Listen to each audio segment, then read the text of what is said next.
Williams. Woo! Our head junior varsity coach, Andy Villa. Our assistant varsity coach, Coach Chewy. Our varsity defensive coach, Keenan. Varsity offensive coach, Coach Daniel. Our junior varsity defensive coach, Trevor. So basically what we're doing today is we have a guest speaker that will be coming up, and he's from the Arizona Lacrosse Official Association that will go over all the rule changes and some other things that are important to talk about. Then we're going to talk about an upcoming tournament that we have committed our team to do. Then we're going to do team pictures. You guys are going to break up. You'll get your helmets. Coaches will come up here and give you who's varsity, JV, and screeners that means you play both teams. You're going to do your group pictures, and then you're going to have a meeting with your coaches away from us. Parents, we're going to continue on, finish up our meeting here, and then we're done. So if I can introduce Marty Tolkien. There you go. Again, he's the Vice President of the Arizona Lacrosse Official Association. Please welcome. Good morning. Thanks for having us. We always appreciate you coming out to be able to talk to you. I also have Steve Adamick with me. He is the assigner of the ALOA and the ALL as well. So any game assignments come through Steve. He's here to assist me with any questions that you have or any comments you may have. So basically, the information I'm going to talk to you today is either in the U.S. Lacrosse website or the National Federation High School website. You go in there, you can read all about the rules, the changes, any bulletins, stuff like that. So there's a lot of different things in there for you guys to look at. And basically that's where I pulled this information from this morning. As far as the chapter, we got 46 lacrosse officials. Basically, we run from about 13 college guys down to guys that just do JV, youth tournaments, stuff like that. So we got a wide, vast variety of officials. I've worked for 33 years. I know Steve's worked for almost 15 years. So there's a lot of guys with experience. There's a lot of guys that are still learning the game itself as they go along and officiate. First thing I want to talk about real briefly is sportsmanship. From a player's perspective, we just ask that you be respectful on the field. Okay? Some people have a bigger hair trigger than others. I'll let you talk to me and I'll explain to you and I'll talk to you and I'll explain anything you want as long as you're respectful. Other officials, like Steve, you come over and talk to him, you're going to get a minute. So just be careful who you're talking to, just be respectful. Like I said, there's a lot of guys. I don't mind explaining something to you. Prefer it came through a captain, but if we're walking off the field during a timeout or substitution, we say, hey, why is that a push or something? I'm just going to say you hit him in the back, and we go on from there. But just please be respectful towards the officials. As far as the spectators and the fans, the number one thing I ask for from the spectators is please, when you set up chairs on the far sidelines, move them back about 5 yards. Don't sit on the sideline, because what's going to happen is somebody's going to get knocked out of bounds. They're going to go into you. The player could get hurt. You could get hurt. The official could get hurt. So just please, back it up 5 yards off the sideline. If the field's properly marked, there should be a sideline restraining line on that far side of the field to let you know where to sit. Same thing with parents. Just please be respectful. I don't care if you yell and cheer or tell us how great of a job we're doing during the game. But please just be respectful. That first word, you got other people around, you got children, and other people. Just please be respectful. Points of emphasis.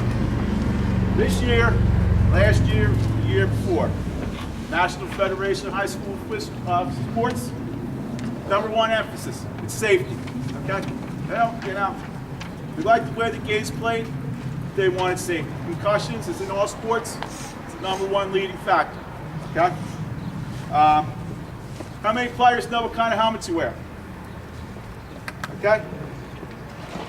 Cascade, Model R's, and Warrior regulator helmets are not NOXI certified. Okay? Which means that they're not approved to play lacrosse in. Okay?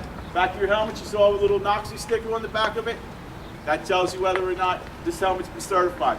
Coaches, when we ask you prior to the game if your players are properly equipped according to rule, we're going to ask you your players properly equipped according to rule and that your helmets meet NOXI standards. Your answer A has to be yes. B, if you do have illegal helmets, the player cannot play in the game. If we do find a player within the legal helmet during the game, it's going to be a 3 minute, or it's going to be a 1 minute unsportsmanlike conduct, and also the players cannot use that helmet throughout the game. So please make sure that all your helmets are certified. If you happen to have one of those helmets with some more information in U.S. Lacrosse, you basically send them back to Cascade or Warrior. They make the proper modifications and then they send you the helmet back. I heard it's like a 3 to 4 day process. They're pretty quick about it because it's a PR nightmare for them as well. Illegal body checks, close to the head.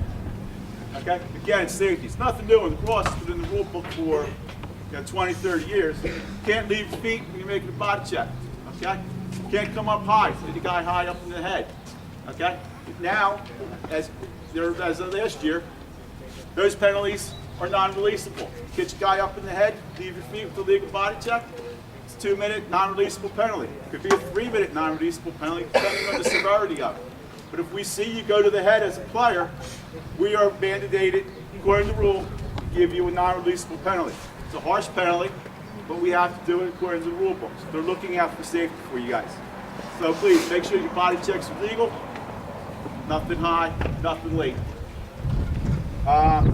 Defenses, player, and targeting.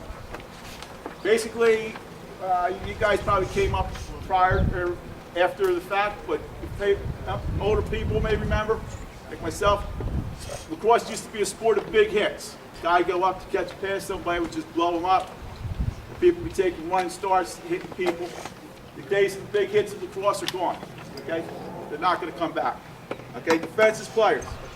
Took this description. If you look at the lacrosse rule book, defensive player is probably, if we word it, if you take the rule out of the NFHS football rule book, a defensive player is a player who, because of his physical position and focus and concentration, is especially vulnerable to injury.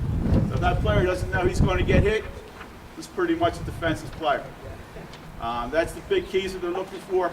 Again, anything for safety, Federation is the number one thing.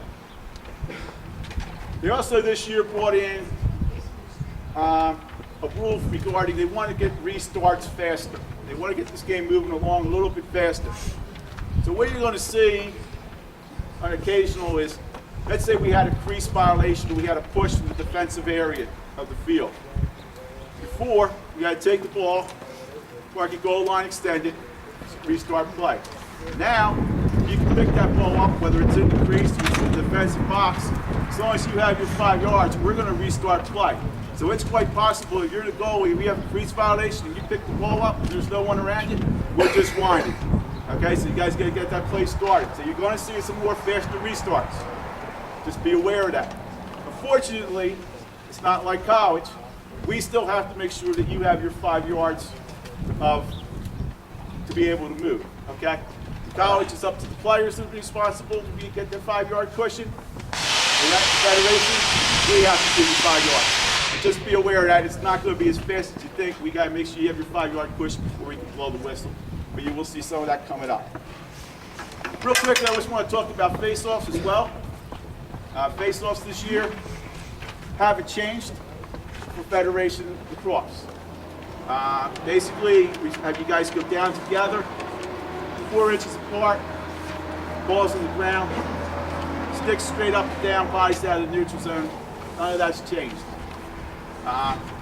You can still pick the ball up with the back of the cross. In college, they've changed that this year where you can pick it up, but it has to be all in one motion, and you got to be able to flip it out and go all within one step. Here, you can still play with the ball in the back of your cross, as long as it's not wedged in your cross. You still have that one little flip to get it out and spin it around and catch it. But the college rule has changed. The face-off rule, though, in high school has not changed. And I know a lot of face-off guys ask us that question since the beginning of the season, and I just wanted to clarify that. Steve, do you have anything you want to cover? No, I think questions. Yes. Any questions and answers? I've tried to make this a little bit quick so I can get your questions and see what you guys want to do. Question over here. Yes, sir. Can we go over stick specifications? Stick specifications? Yeah, like how the head's supposed to be strong. Is there anything with shooting strings? Is there anything changed in high school yet? Not till next year do the shooting string will come into effect. They pushed that off to 2016. But no, there's no changes. Basically, your sticks have to be two lengths. Sticks have to be 40 to 42 inches, or sticks have to be 52 to 72 inches. Let me play your stick for a second. Thanks. It's legal. The width across the top of here can be no less than 6.5 inches. The width from here to here, it's 10 inches. Okay? As far as your pocket, what we look for, maybe I have a ball? As far as your pocket, we're going to see officials. When we're looking at a stick like this, we're looking for air. Now, this stick I have no problem. But when we look, we're looking from here across, we're looking for air. If we can see air, that's going to be a deep pocket. Also, what we'll do is we'll flip it out like this, make sure it comes out easily. And we'll also go like this, make sure that it rolls out. They're the most important things to remember. Make sure that you have, let me have you stick one more second. You need to have a manufactured end cap on your sticks. You cannot have tape, you cannot have bottle caps, you cannot have corks or anything else. It has to be a manufactured end cap. If we see something you don't have it, the stick just has to leave the game so it's corrected. There's no penalty involved as far as an end cap, but it has to be something that's manufactured. Any other questions?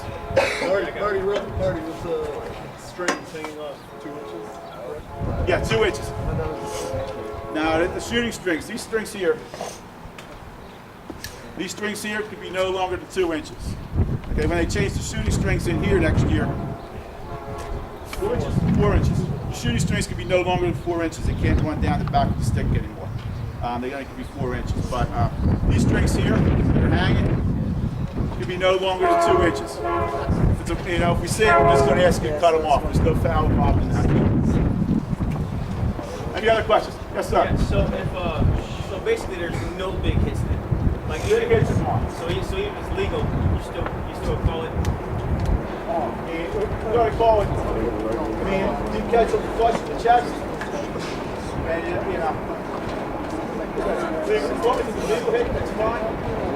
We're not going to, someone's dropping 7-1 possible.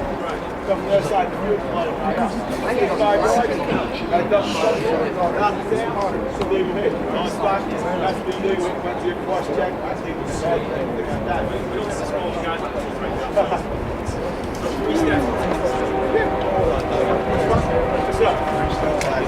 Somebody on, yes.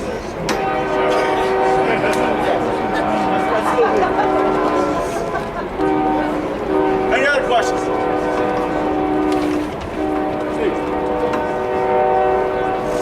No other questions? Thanks for having us.